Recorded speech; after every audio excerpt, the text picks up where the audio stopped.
Crane, were you here when Director Morton testified? Yes, sir. Were you given, as the White House was, an opportunity to provide input into these so-called prosecutorial discretion memos?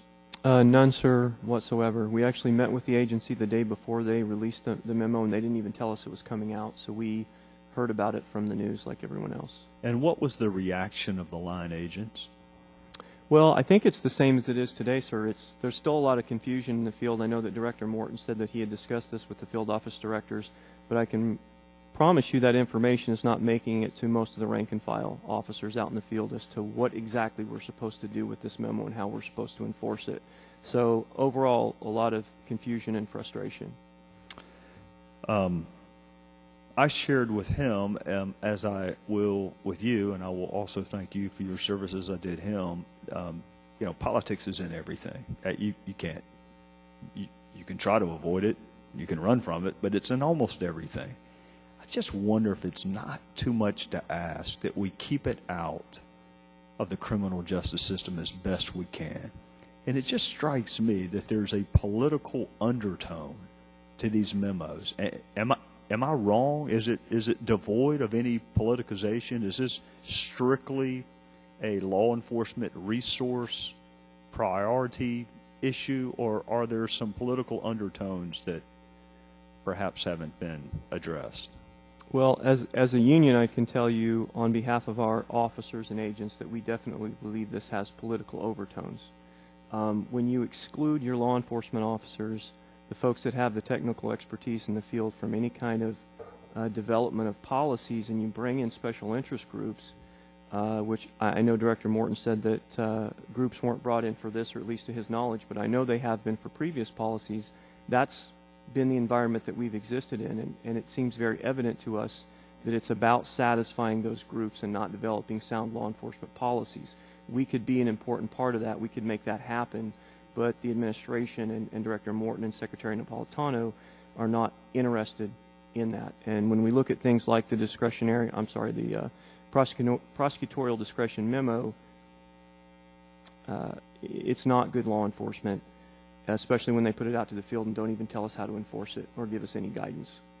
Well, I want to ask you about two things specifically. I was struck that there was a second memo that carved out exceptions for certain categories of civil litigants.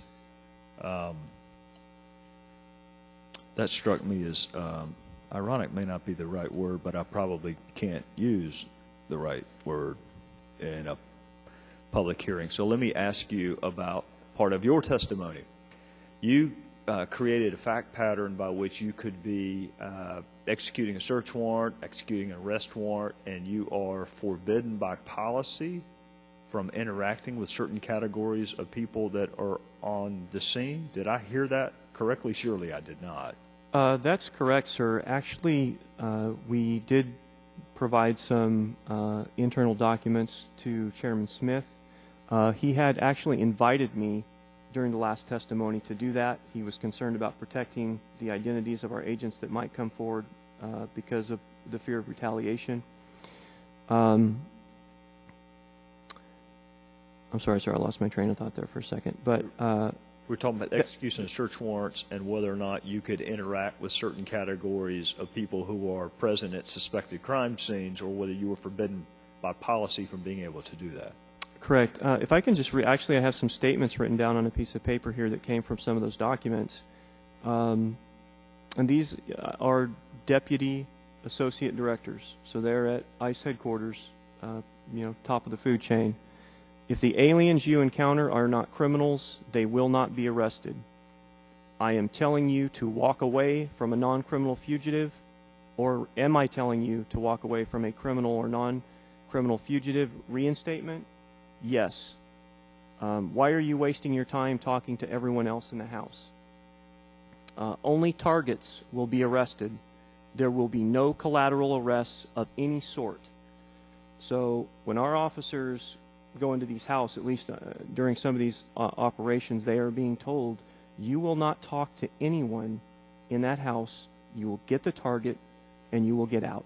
And as I said in my testimony, that's where we make some of our most significant arrests with regard to public safety. I can't tell you how many times we go in a house, even to get a non-criminal, and end up walking out with 2 serious bad guys, because in the past we really had prosecutorial discretion and we had the ability to do our jobs and question people and talk to people.